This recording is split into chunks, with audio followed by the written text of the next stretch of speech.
다 함께 일어나셔서 예배의 자리로 나아가겠습니다.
아버지께 참되게 예배하는 자들은 영과 진리로 예배할 때가 오나니 곧 이때라. 아버지께서는 자기에게 이렇게 예배하는 자들을 찾으시느니라. 하나님은 영이시니 예배하는 자가 영과 진리로 예배할지니라. 아멘. 사랑하는 성도 여러분, 하나님께서는 십자가 앞에 자신의 죄악을 쏟아놓는 마음을 기뻐 받으십니다. 애통하는 심령으로 지난 한 주간 우리의 잘못을 주께 자복하고 동시에 하나님께서 베풀어 주신 은혜를 감사함으로 아뢰는 참회와 감사의 기도를 올려드리겠습니다. 다 같이 기도하시겠습니다. 하나님, 우리에게 사죄와 용서의 은총을 허락해 주신 것 감사합니다. 괜히 감격하여서 하나님의 기쁘신 뜻에 따라 하나님의 뜻 안에 거하고자 하였으나 주님 부족하였고 연약하였음을 고백합니다. 순간순간마다 하나님의 마음을 아프게 했음을 고백하오니 하나님 미쁘고 어려우사 우리의 죄를 사하시며 우리의 죄를 저 멀리 곳에 던져주시는 그 주님의 용서하심을 경험하며 다시금 은혜로 충만케 하여 주시고 성령으로 충만케 하여 주셔서 다시 속에서 빛을 발하며 하나님의 영광을 드러내고 하나님의 성품의 어떠하심과 그의 아름다우심을 드러내는 우리의 삶이 될 수 있도록 이 시간을 사용하여 주시옵소서. 우리의 능력으로 할 수 없음을 주님 고백하오니 하나님의 그 신뢰를 붙잡아 주시옵소서. 주님 감사합니다.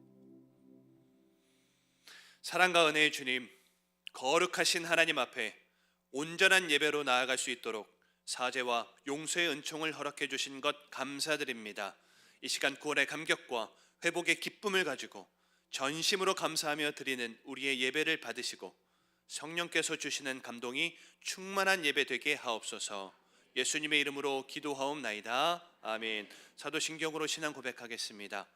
전능하사 천지를 만드신 하나님 아버지를 내가 믿사오며 그 외아들 우리 주 예수 그리스도를 믿사오니 이는 성령으로 잉태하사 동정녀 마리아에게 나시고 본디오 빌라도에게 고난을 받으사 십자가에 못 박혀 죽으시고 장사한 지 사흘 만에 죽은 자 가운데서 다시 살아나시며 하늘에 오르사 전능하신 하나님 우편에 앉아 계시다가 저리로서 산자와 죽은 자를 심판하러 오시리라.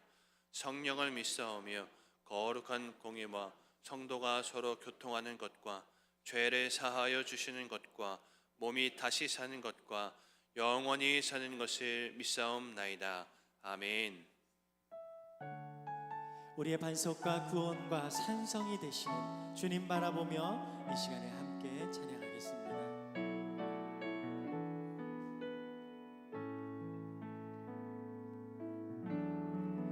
나의 영혼이 잠잠히 하나님 말하며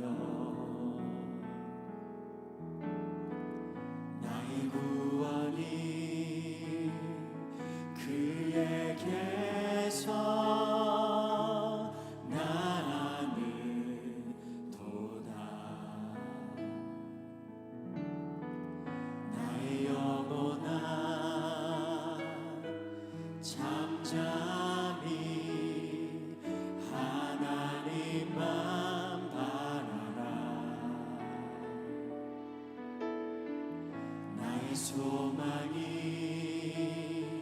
저에게서 나는 도다. 오직 주만이 나의 반석 나의 구원이시니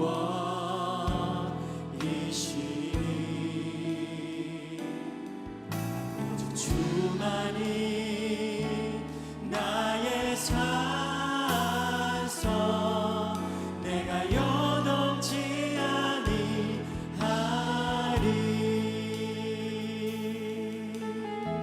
나의 영혼이 간절히 여호와를 갈망하며 나의 입술이 여호와를 찬양하리. 나의 영혼이 즐거이 나의 영혼이 즐거이 여호와를 따르리니 나의 평생에 여호와를 송축하리. 오직 주만이 나의 반석 나의 구원이시니 오직 주만이 나의 산성 내가 요동치 아니하리. 나의 구원 나의 영광 나의 구원 나의 영광 하나님께 있으리. 내 힘의 반석과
이곳에 앉으소서.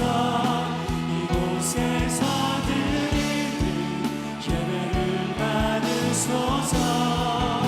주님의 이름이 주님의 이름만이 오직 주의 이름만 이곳에 있으니 이곳에 오셔서 이곳에 이곳에 앉으소서. 이곳에서 드리는 예배를 받으소서.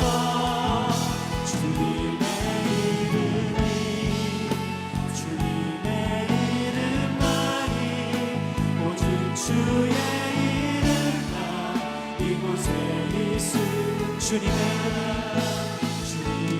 이름이 주님의 이름만이 오직 주의 이름만 이곳에 있습니다.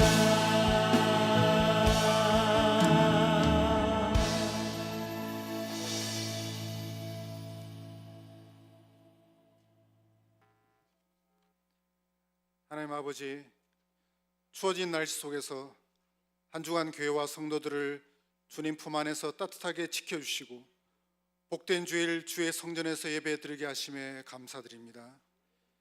이 시간 우리의 인생에 견디기 힘든 어려움과 염려와 걱정의 짐을 다 주님 앞에 내려놓고 우리의 연약함과 어리석음을 주님 앞에 고백하고 하나님만을 믿는 믿음으로 결단하는 거룩한 예배되게 하옵소서. 서행교회와 십자가 복음이 전해져야 할 지역사회와 열방에 복음 전한 사명 잘 감당하게 하시고 말씀과 기도가 풍성한 교회, 성령 충만한 교회가 되게 하옵소서.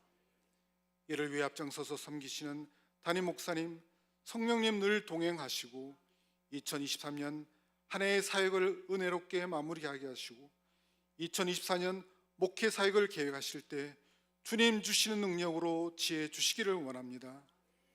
날마다 새벽마다 부르짖는 담임 목사님, 연로하신 어르신들, 또한 성도들의 간절한 기도 들어주시고 이 나라와 교회와 성도들의 가정이 주님 주시는 평강으로 넘쳐나기를 원합니다.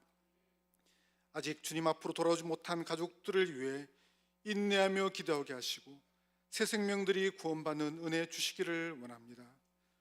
수능을 치른 수험생들, 남은 입시 절차 모든 과정마다 우리 주님 함께하여 주시고 취업과 이직을 준비하는 청년들, 형통의 길을 열어주시기를 원합니다.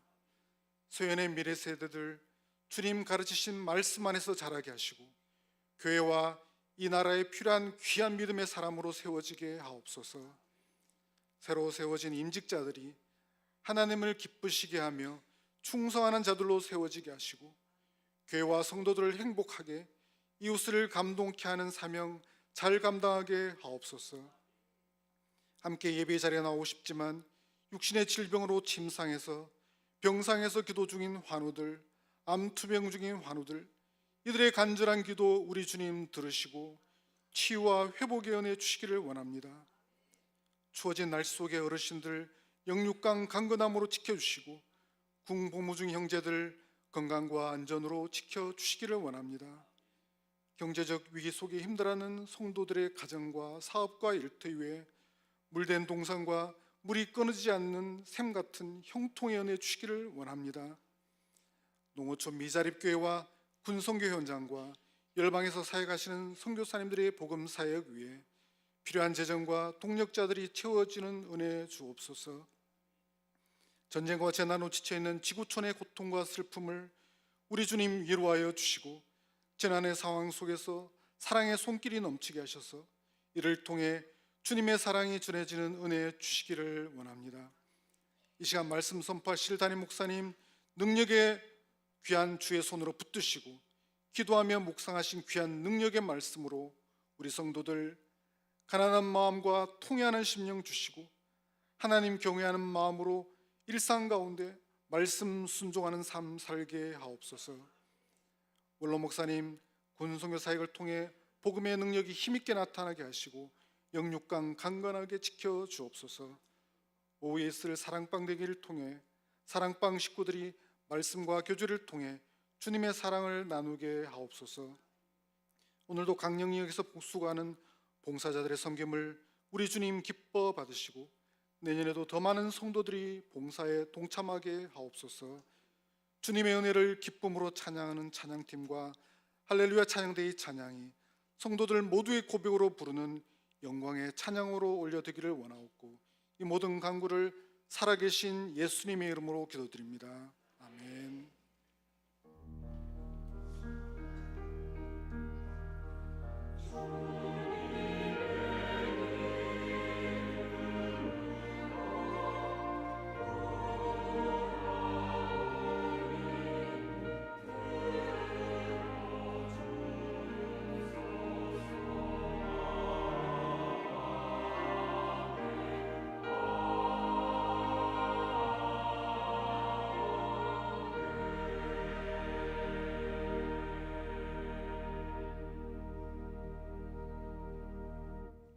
이제 준비한 헌금을 하나님께 봉헌하겠습니다. 나와 내 백성이 무엇이기에 이처럼 즐거운 마음으로 드릴 힘이 있었나이까? 모든 것이 주께로 말미암았사오니 우리가 주의 손에서 받은 것으로 주께 드렸을 뿐이니이다. 아멘.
하나님 아버지, 제게 주신 모든 것 우리 주님으로부터 온 것임을 믿고 마음과 정성을 다하여 드린 이 예물을 기쁘게 받아 주옵소서.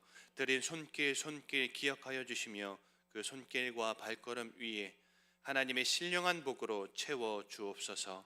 이 예물이 쓰이는 곳곳마다 주 안에서 더욱 하나 되는 역사가 있게 하여 주시옵소서. 지금 물질의 어려움, 직장과 사업상의 어려움 겪는 성도들이 있습니다. 이들의 마음을 지켜 보호하여 주옵소서. 지금 각 처소에서 예배드리는 성도, 병중에 있는 성도, 연약한 성도 기억하여 주셔서 그곳 가운데서도 하나님의 동일한 은혜, 충만한 은혜를 경험하게 하여 주시옵소서. 예수님의 이름으로 기도하옵나이다. 아멘. 이제 다 같이 일어나셔서 하나님의 말씀을 받겠습니다. 하나님의 말씀은 히브리서 10장 24절에서부터 25절까지 말씀입니다. 신약 성경 366면에 있습니다. 히브리서 10장 24절에서 25절 말씀을 제가 봉독하겠습니다. 서로 돌아보아 사랑과 선행을 격려하며 모이기를 패하는 어떤 사람들의 습관과 같이 하지 말고 오직 권하여 그날이 가까움을 볼수록 더욱 그리하자. 아멘. 성탄틀이 불이 밝혀졌습니다. 마음이 참 따뜻해집니다. 바깥은 춥지만 우리 이 성탄틀이 불 밝히기 위하여 수고한 여러 손길들이 있는데요. 지금 합정역 쉼터 앞에도 청년들이 세운 성탄틀이 있습니다. 교회 곳곳마다 이제 성탄틀이 각각 서 있을 텐데 우리 수고한 분들 위해서 박수 한번 보내드릴까요? 너무 추운데 고생 많으셨습니다. 우리 이거 보면서 서로에게 이렇게 한번 인사하겠습니다. 주님 안에서 따스한 겨울 되시기를 축복합니다. 주님 안에서 따스한 겨울 되시기를 축복합니다. 이제 오늘 이 2부 예배 마치면 오후 예배는 우리 사랑방대회로 모지 않습니까? 더 이제 따뜻한 나눔과 또 기쁨이 있었으면 좋겠는데요. 우리 이렇게 한 번 더 인사하면 좋겠습니다. 사랑방 모일 때에 사랑방 식구들에게 이렇게 인사해도 좋을 것 같아요. 우리 한번 따라 할까요? 제가 더 따뜻하게 해드리겠습니다. 저보고만 하지 마시고 옆에 분들에게 정말 서로 더 따뜻하게 감싸 안고 섬기는 그런 우리 모두가 되어서 이 성탄의 계절 정말 기쁘게 보냈으면 좋겠습니다. 이번 주 토요일 온토세는 12월 특별 새벽기도회로 모입니다. 이교구가 주관인데요. 우리 12월도 기도로 열어젖히고 또 한 해를 잘 마무리하는 그런 귀한 시간 되었으면 좋겠습니다. 오늘 오후에 군성교 사역 떠나는데요. 바주 갈릴리 교회 우리 교회가 군성교사로 파송한 차주영 목사님 심무하는 교회입니다. 그 대대장님께서 정말 신앙이 좋으신 분이에요. 그래서 군인들은 계속해서 바뀌지 않습니까? 새로 배치받고 그래서 일단 집중력 있게 우리가 파송한 군 선교사님이 계신 교회로 이번에도 가는데요. 거기에 이제 오후 3시에 출발합니다만은 마치고 나면 이 대대에 가면 장교밥을 공짜로 먹을 수가 있습니다. 그래서 오후 3시에 출발하니까요. 함께 가실 분들 꼭 기억하시고 또 오늘 믿음마을 지체들이 가서 또 섬기게 됩니다. 정말 우리 군인들 또 우리 교회에서 지금 군대 가 있는 젊은이들을 위해서 기도해 주시면 고맙겠습니다. 자, 오늘 주일까지 우리 세상에서 가장 아름다운 봉사, 복음과 교회를 위한 섬김인데 지원서 오늘까지 받습니다. 오늘까지 내주셔야 여러 가지 통계를 낼 수가 있기 때문에 또 지금까지 섬기던 영역에서 나는 계속 섬깁니다 하는 분들도 지원서를 내주셔야 됩니다. 그래서 오늘까지 봉사 지원서 낸다는 기억하시고 협력해 주시면 고맙겠습니다. 주중사역 모든 사역들 그대로 진행됩니다. 12월 16일 지금부터 이제 광고를 하기 시작해야 되기 때문에 말씀드립니다. 성탄의 기쁨, 온 세상의 기쁨. 이제 우리 교회 중요한 문화 사역으로 자리 잡았는데 서현 크리스마스 아트 페스티벌이 오후 1시에는 합정역에서 시민들과 함께 성탄의 기쁨을 나누는 형식으로 콘서트가 진행되고요. 그날 오후 4시에 본당에서 또 계속해서 여러분들께서 초대하고 싶은 분들 있으시죠? 초대해 주시면 고맙겠습니다. 그래서 서영 크리스마스 아트 페스티벌 12월 16일 날 열린다는 기억하시고 협력하시고 참여해 주시면 고맙겠습니다. 문화 아카데미 주보육면에 있습니다. 보시고 참여하실 것 참여하시면 되겠습니다. 하반기 결혼 예비 학교 진행됩니다. 예비 신혼 부부들 내년에 결혼하실 분들, 또 연말에 결혼하실 분들, 그다음에 결혼하셨는데 결혼 예비학교 아직 못하신 분들 참여하실 수 있습니다. 결혼식을 잘하는 것도 중요하지만 결혼 이후의 삶이 더 중요하죠. 그래서 어떻게 성경적인 부부가 될 것이고 또 자녀들을 키울 것인가 훈련받는 시간인데 함께 해주시면 되겠습니다. 예결산위원회 발표합니다. 협력해 주시고 또 섬겨 주시기 바랍니다. 12월 봉사위원들도 예고되어 있습니다. 섬겨 주십시오. 우리 김주롱 전도사님 가정과 자녀들을 더 잘 섬기기 위해서 이제 가정으로 돌아갑니다. 사임하게 되겠습니다. 이제 할렐루야 찬양대에서 준비한 찬양으로 하나님 앞에 영광 올려드리겠습니다.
아멘. 찬양 받으신 하나님께 영광의 박수 올려드리겠습니다.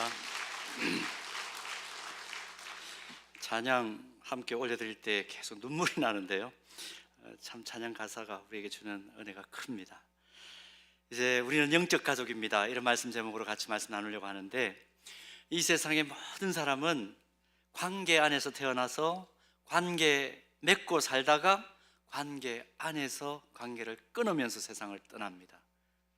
예외가 없습니다. 그 누구도 예외가 없이 관계 이 맺으면서 살다가 하나님 앞으로 돌아가게 되죠. 그래서 같은 시대를 살아가는 사람들과 우리가 어떻게 관계를 맺느냐, 이 문제는 삶의 질과 행복과 직결된다, 그렇게 얘기해도 과언이 아닐 것입니다. 성경을 보면 태초부터 아름다운 관계를 맺는 일에 실패한 것이 인간이었습니다. 창세기 보십시오. 인류의 첫 조상인 아담과 하와 하나님처럼 되려고 이 교만함 때문에 하나님과 맺었던 그 신뢰와 아름다운 관계를 그냥 파괴시켜버리고 말지요. 그리고 범죄한 그들을 찾으시는 하나님 앞에서 서로에게 책임을 전가하면서 그 좋았던 부부관계마저 그냥 파괴시켜버립니다. 아담과 하와의 아들이었던 가인, 그냥 인류 최초의 살인자가 된 것 아닙니다. 그런 부모 보고 자랐으니까 그럴 수밖에 없는 것이죠. 이후의 인류의 역사 얼마나 비극입니까? 서로를 사랑으로 감싸 안고 배려하고 섬기기보다는 서로 질시하고 투쟁하고 살면서 관계의 단절로 인한 외로움과 소외의 그 아픔을 느끼면서 살아갑니다. 제가 이번 주간에 참 인상 깊은 경구 하나를 읽었는데요, 용서도 때가 있다 하는 경구였습니다. 용서도 때가 있다. 그것 못해서 관계가 파괴돼 가지고 홀로 외로움과 고립감에 몸부림치는 그런 사람들이 너무 많다는 것을 우리가 봅니다. 지구촌 곳곳을 보십시오. 포용보다는 배제로, 관용과 용서와 사랑보다는 미움과 증오로, 평화를 추구하기보다는 무력과 전쟁으로 스스로의 공동체를 고립시키고 타인들과 온 세상 만물들과 관계 맺는 것을 단절시켜버리는 그런 역사를 우리에게 지금 보여주고 있지 않습니까? 이게 아담 이후의 인류의 역사였습니다. 그런데 2000년 전에 골고다 언덕에서 놀라운 반전의 역사가 일어나죠. 하나님의 독생자 예수님께서 성육신하신 그 이후에 모든 깨어진 관계를 다시 온전하게 하고 회복시키는 힘이 생겼습니다. 사도 바울은 고린도후서 5장 17절과 18절에서 그 상황을 이렇게 밝혀줍니다. 보실까요? 그런즉 누구든지 그리스도 안에 있으면 새로운 피조물이라, 이전 것은 지나갔으니 보라 새 것이 되었도다. 그러면서 18절에 새로운 피조물에 나타나는 삶의 증거가 무엇인지를 이렇게 밝힙니다. 우리 18절 같이 읽겠습니다. 모든 것이 하나님께로서 났으며 그가 그리스도를 말미암아 우리를 자기와 화목하게 하시고 또 우리에게 화목하게 하는 직분을 주셨으니, 예수 그리스도를 주로 고백하고 그리스도 안에서 살아가는 하나님의 사람은 새롭게 된 피조물인데, 그 새롭게 된 피조물의 증거가 뭐냐? 먼저는 하나님과 깨어졌던 관계가 화목되는 것이라, 관계가 회복되는 것이죠. 또 더 나아가서 하나님과 다른 사람들과 모든 세상의 피조물들과의 그 깨어졌던 관계 때문에 외로움에 몸부림치던 고통하던 사람들이 서로 화목하게 되고, 또 힘들어하고 고통하는 관계의 단절 때문에 어려워하는 이들을 다시 이어주는 화목해 하는 일을 하는 피스메이커의 증거가 우리가 새로운 피조물이란 확정이라는 것입니다. 우리가 그런 의미에서 진짜 그리스도인이라면 늘 점검해야 될 아주 중요한 사실이 있습니다. 뭘까요? 일상 속에서 나는 항상 하나님과 화목하고 있는 관계인가? 친밀하게 하나님과 관계를 맺고 있는가 늘 점검해야 합니다.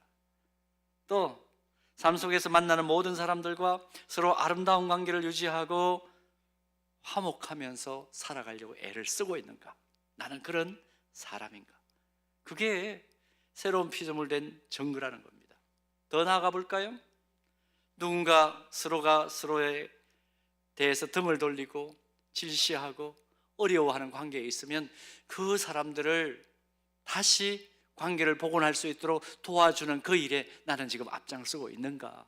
그게 새로운 피조물의 증거라는 겁니다. 오늘 이 점검 앞에 우리 모두가 난 그렇게 살고 있어요, 당당하게 말할 수 있는 모든 예배자들 되기를 주님의 이름으로 축원합니다. 자, 그런데요, 지금 우리가 살고 있는 세상으로 한번 눈을 돌려보겠습니다.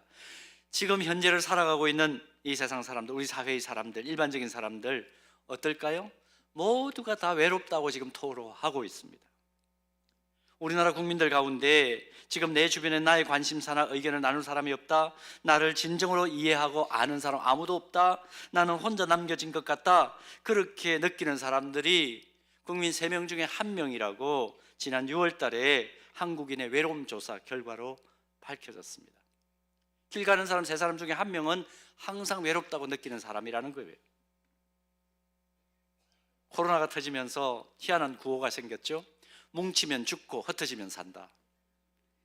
이런 기상천외한 구호가 어디 있습니까? 자, 코로나 때 그랬으면 좋겠는데 코로나가 물러간 이 시점에도 우리나라 국민 2명 중에 1명은 고독감에 시달리고 있다. 그렇게 리서치 결과가 나왔습니다. 전문가들은 지금 그렇게 얘기하죠. 우리 사회는 나홀로라는 눈물의 국에 외로움이라는 밥을 말아먹고 꾸역꾸역 하루를 살아가고 있다. 틀린 이야기 아닙니다. 자, 바깥 사회만 그러면 좋겠는데 그럼 교회 안은 좀 괜찮은가? 아니에요. 결과를 보니까 아니에요. 그리스도를 머리로 한 몸이라고 하는 이 성경적인 전제를 가지고 있는 교회 안의 형편은 좀 나을까? 아니라고 그랬습니다. 제가 한국교회 트렌드 2024라는 책이 나왔는데요, 지금 이 책 엄청나게 많이 읽히고 있습니다. 한 달 전에 나왔는데 이제 2024년 코로나 이후에 새로운 상황 속에서 한국교회가 다시 비상해야 된다. 우리 교회가 어떻게 하면 다시 역동성을 회복할까? 그걸 고민하고 있는 교회 지도자들이 이 책을 굉장히 지금 많이 읽습니다. 이 많이 읽는 책 가운데 한 꼭지를 제가 썼습니다. 아무도 웃지를 않으시네요. 8명의 사람이 썼는데 제가 한 꼭지를 썼습니다. 근데 이 책 속에 보면 아주 흥미로운 결과가 있습니다. 금년 5월 달에 조사를 했는데 한국교회 성도들에게, 주일 예배를 정기적으로 드리는 성도들입니다. 그들에게 물었어요. 나는 외롭다고 느끼십니까? 자, 주일 예배를 정기적으로 드리는 성도들입니다. 몇 퍼센트 정도가 주일 예배를 매주 드림에도 불구하고 스스로 외롭다고 느끼십니까? 이렇게 물었더니 몇 명 정도 대답했을 것 같아요? 몇 퍼센트 정도가? 10%? 15%? 예배를 매일 빠지지 않고 드리니까 성령께서 함께 하셔서 그분은 항상 외롭지 않을 거야. 여러분, 착각이었습니다. 36%가 외롭다고 대답을 했습니다. 10명 중에 4명은 외로운 거예요. 지금 우리가 함께 예배를 드리고 있습니다. 여러분 옆에 분들에게 물어보세요. 예배를 지금 드리고 있지만 혹시 예배를 매주 드림에도 불구하고 외로우세요? 그렇다고 대답하는 분들이 이 자리에 꽤 많다는 겁니다. 10명 중에 4명은 그렇다. 이거 심각한 거죠. 깜짝 놀랄 결과를 우리가 보았습니다. 외로움은 치명적인 전염병이다. 지금 의학자들이나 또 사회심리학자들은 그렇게 얘기를 합니다.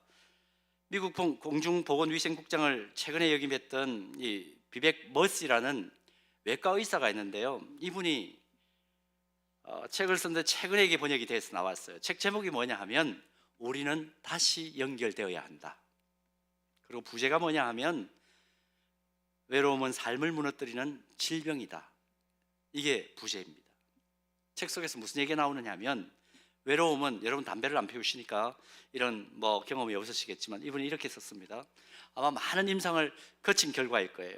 외로움은 하루에 담배 15개 피를 피우는 것과 똑같은 수준으로 건강에 악영향을 미친다. 담배 안 피우니까 잘 모르시죠?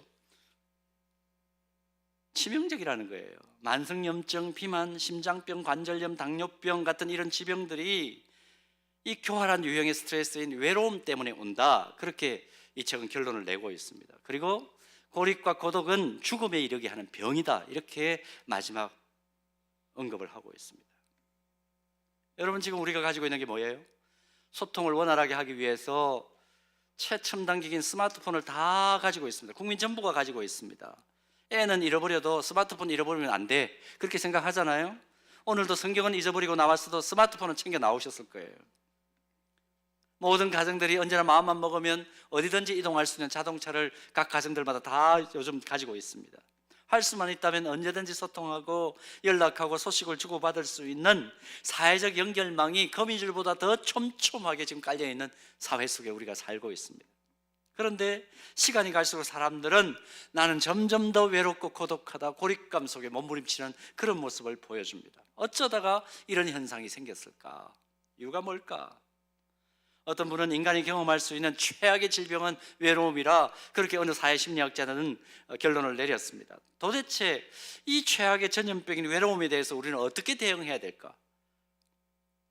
예배를 매주 드림에도 불구하고 36%의 성도들은 외롭다라고 느끼는데 이 외로움을 어떻게 극복할까? 우리 그리스도인들은 어떤 방식으로 극복해야 제대로 대응할 수 있을까? 이유가 뭘까?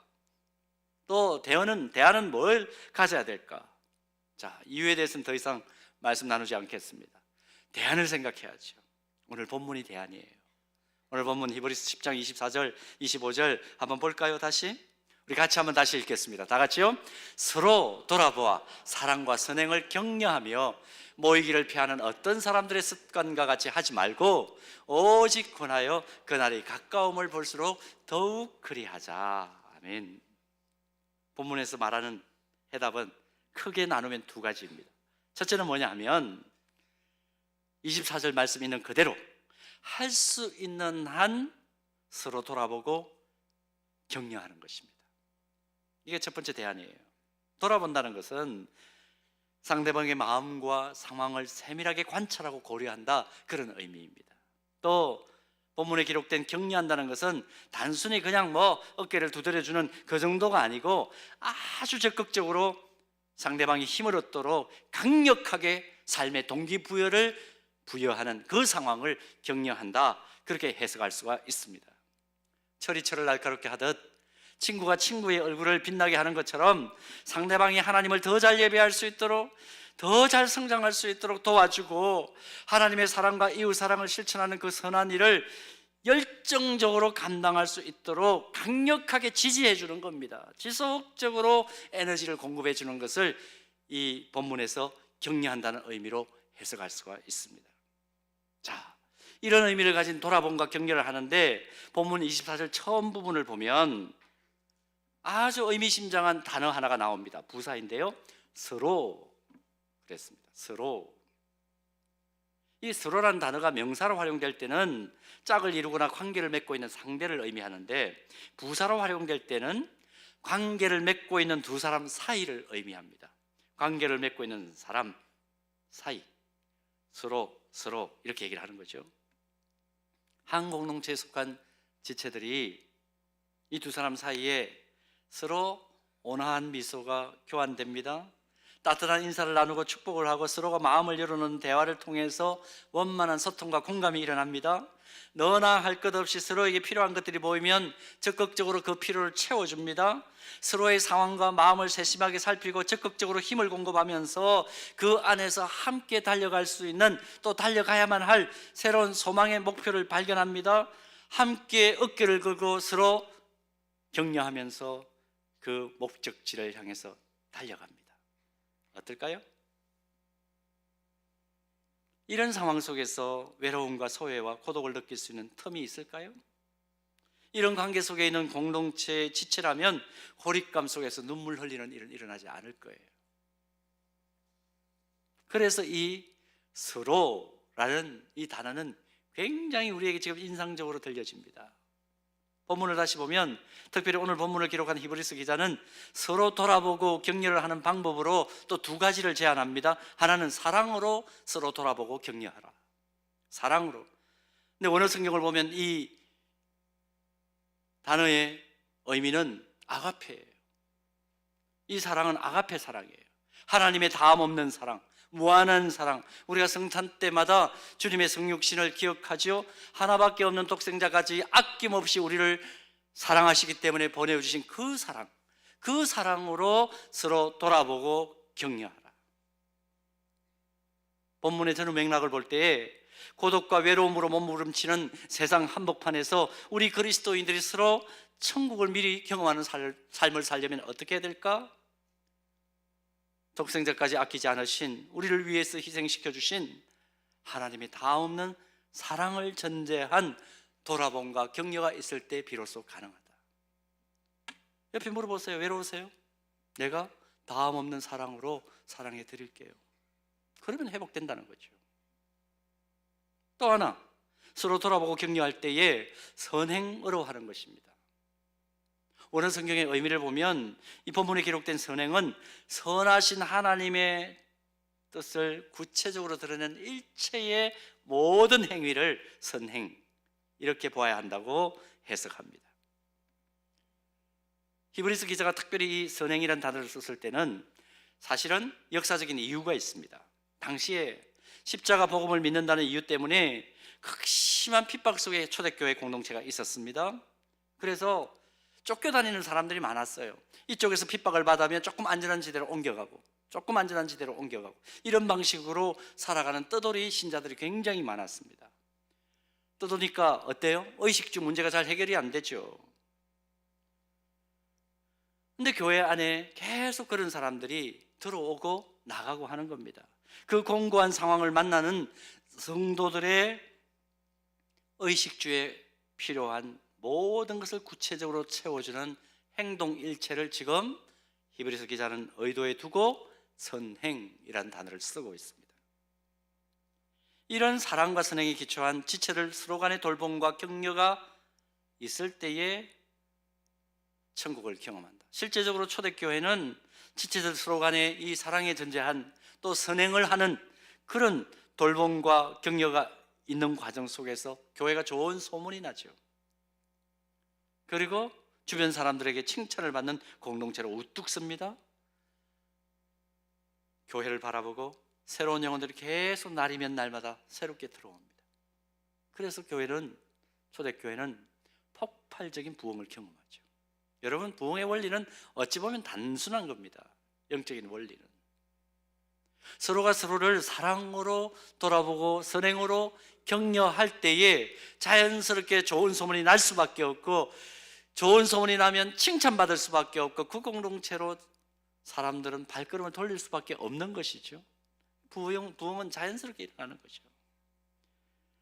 이런 내용이 기록된 오늘 본문을 우리가 확인하면서 우리는 스스로에게 진지하게 물어야 합니다. 오늘 주님이 머리이신 서영 공동체 안에서 우리는 과연 이런 서로인가? 그런 서로인가?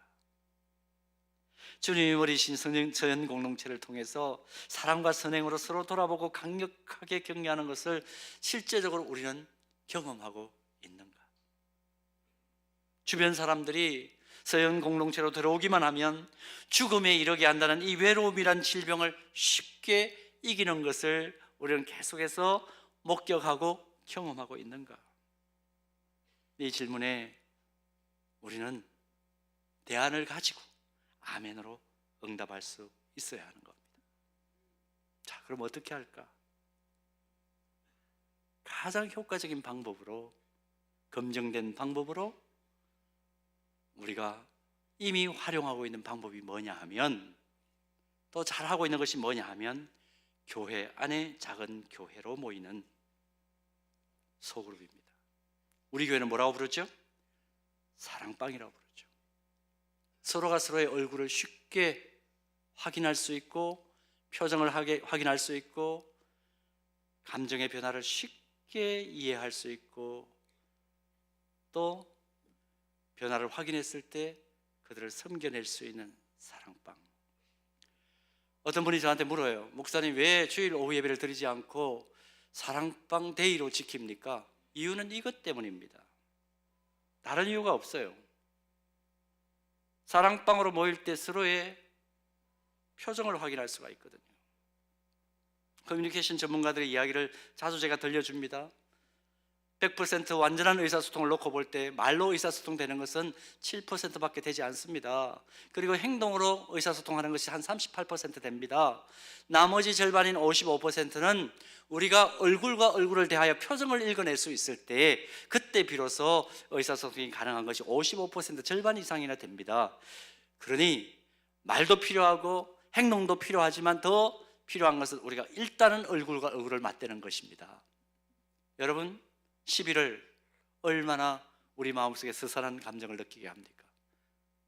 11월을 노래한 시인들의 시들을 가만히 보면요, 물론 열대지방에 있는 분들은 좀 다르지만 대체적으로 사계절이 뚜렷한 곳에서 시 작업을 하는 시인들의 11월에 관한 시를 보면 대체적으로 이 11월을 굉장히 스산한 그런 시기로 평가를 하고 그렇게 시를 쓰고 있습니다. 사람들의 마음이 굉장히 딱딱해지고, 또 서로에 대해서도 따뜻함을 가지기보다는 조금 냉담해지는 그런 시기다, 그렇게 얘기를 합니다. 이런 때에 우리에게 필요한 것이 뭘까요? 나의 마음을 이해하고 무슨 이야기를 해도 신뢰할 수 있는 관계를 가진 사람들끼리 만나서 함께 서로를 돕고 격려하고 섬겨주고, 또 우리는 더 중요한 것이 무엇이 있습니까? 말씀을 통해서 함께 은혜를 받는 거죠. 그리고 문제가 있다면 그냥 함께 우는 것으로 끝나는 것이 아니라 모든 문제의 해결자이시고 종결자이신 하나님 앞에 기도하면서 함께 기도 응답을 누리는 기쁨, 그 기쁨을 사랑방 안에서 누리는 것입니다. 그래서 우리는 사랑방 데이를 가지는 겁니다. 오늘 예배를 마친 후에 사랑방 데이를 통해서 다시 한번 서로를 돌보고 격려하는 가운데 미리 천국을 경험하는 우리 모두 되기를 주님의 이름으로 축복합니다. 자, 두 번째로, 외로움이라는 이 악한 질병을 극복하기 위한 또 하나의 대안은 뭘까? 할 수 있는 한 열심을 다해서 모이기를 힘쓰는 겁니다. 교회는 양면적인 성격이 있어요. 하나는 조직체로서의 성격이 있고 또 하나는 유기체로서의 성격이 있습니다. 조직체로서의 성격은 어떤 걸까요?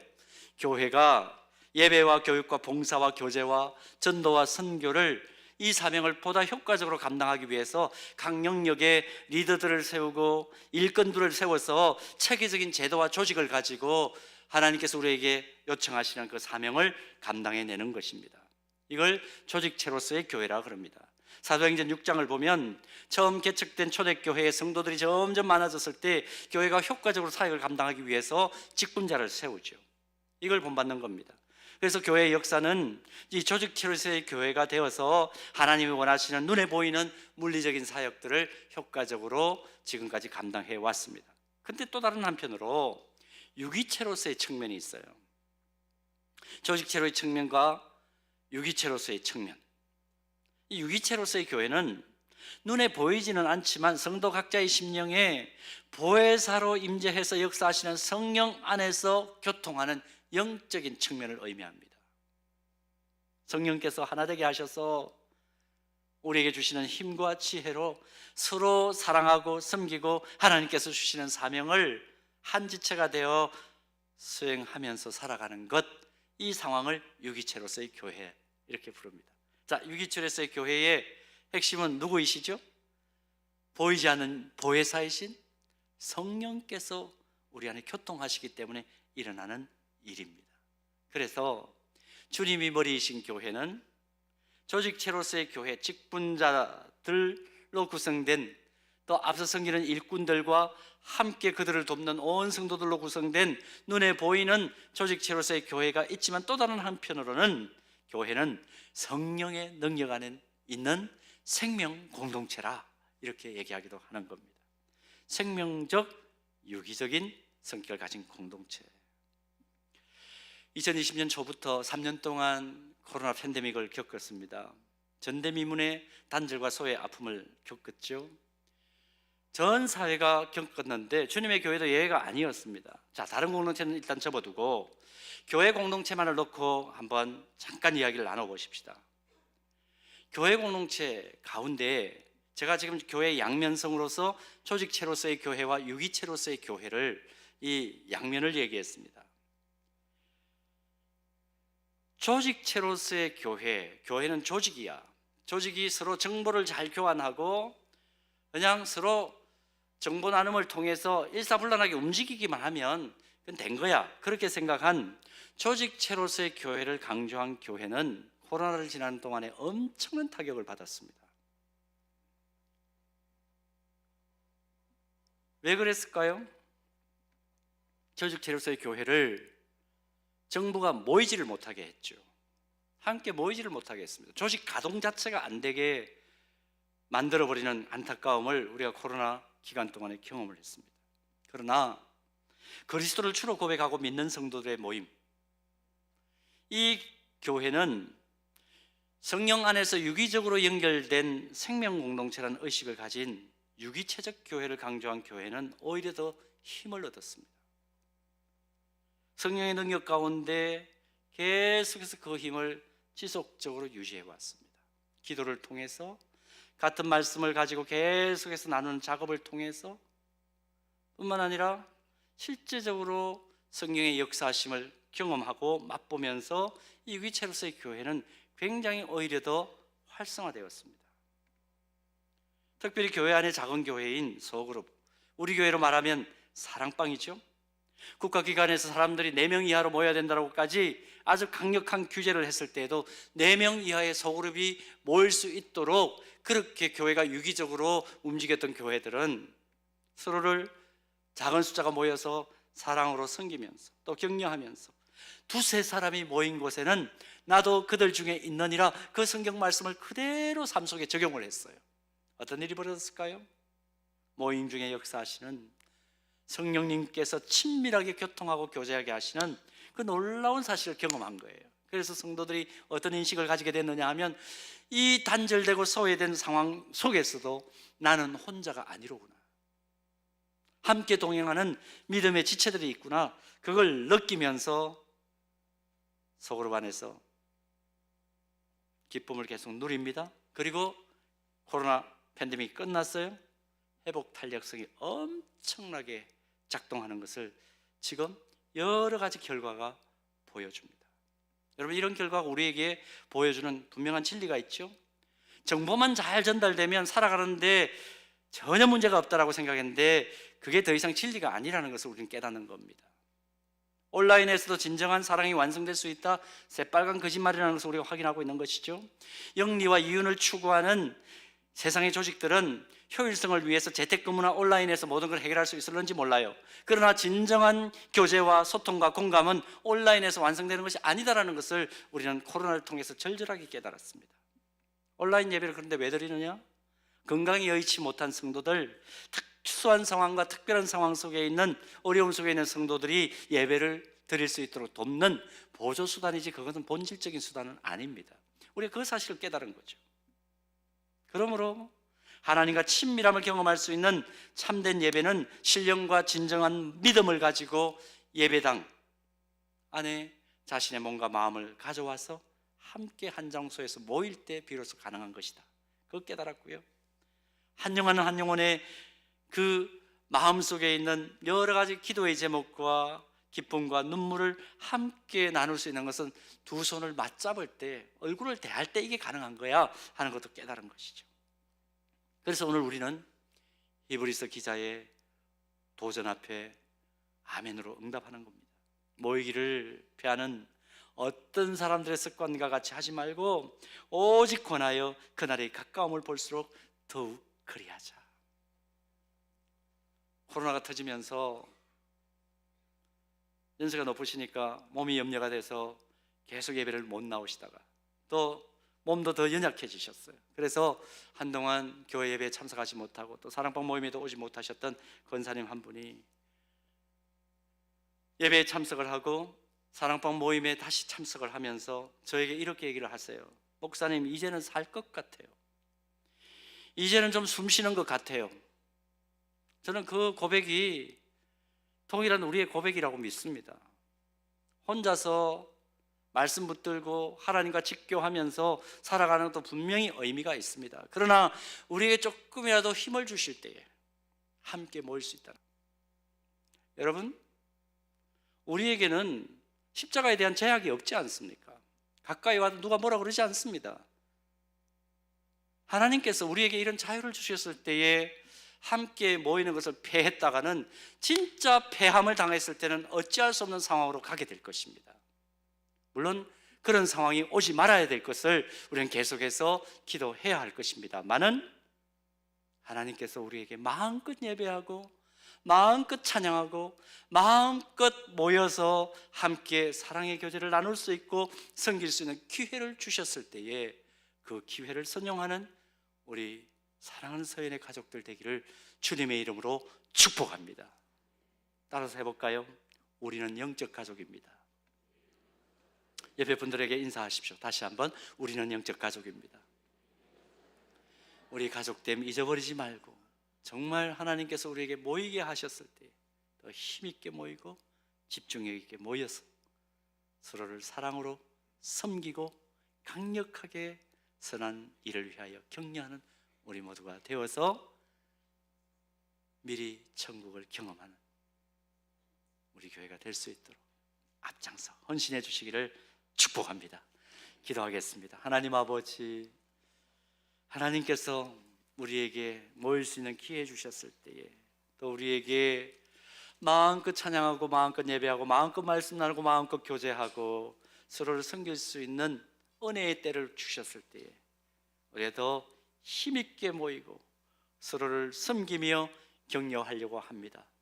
하나님의 사랑으로 하는 모든 일에 복 내려 주옵시고 그 일을 통하여 서현교회는 정말 미리 천국을 경험하는 아름다운 공동체로 성장하게 하여 주옵소서. 오늘 모이는 사랑방대회를 축복하여 주시기를 원하옵고 예수님 이름으로 기도하옵나이다. 아멘. 그 자리에 우리 다 일어나겠습니다. 일어나서 이렇게 찬양합시다.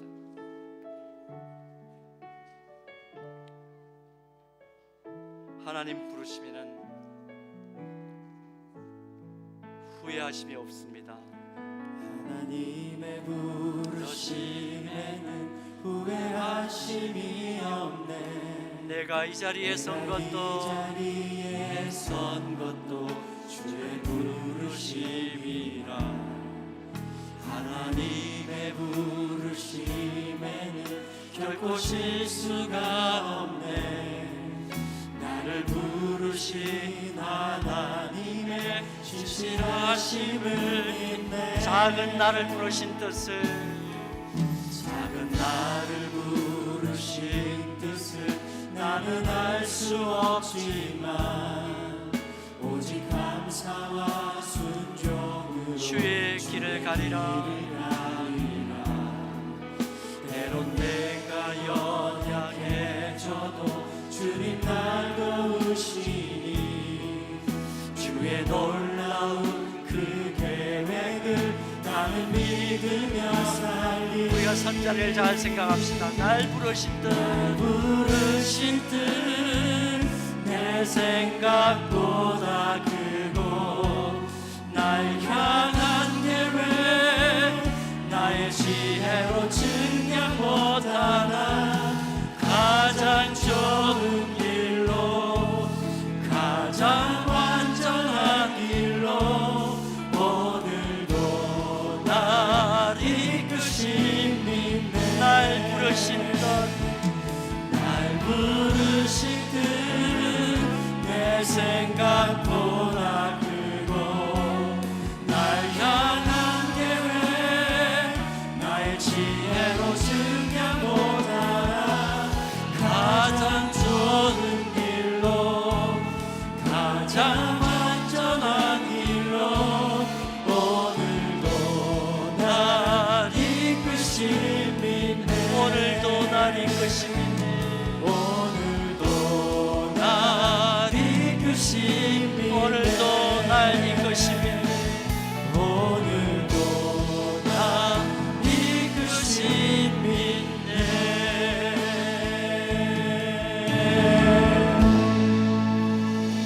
지금은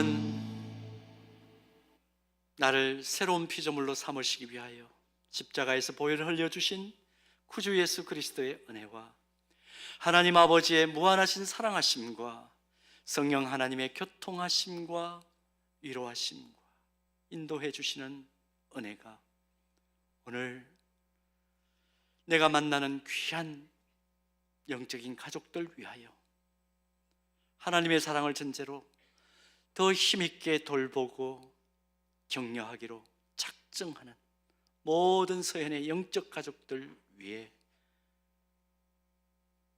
또 기도하는 기도의 제목과 가정과 일터 위에 온 땅에 복음 전하는 복음 사역자들과 교회들 위해 이제로부터 영원까지 함께 있을지어다. 아멘.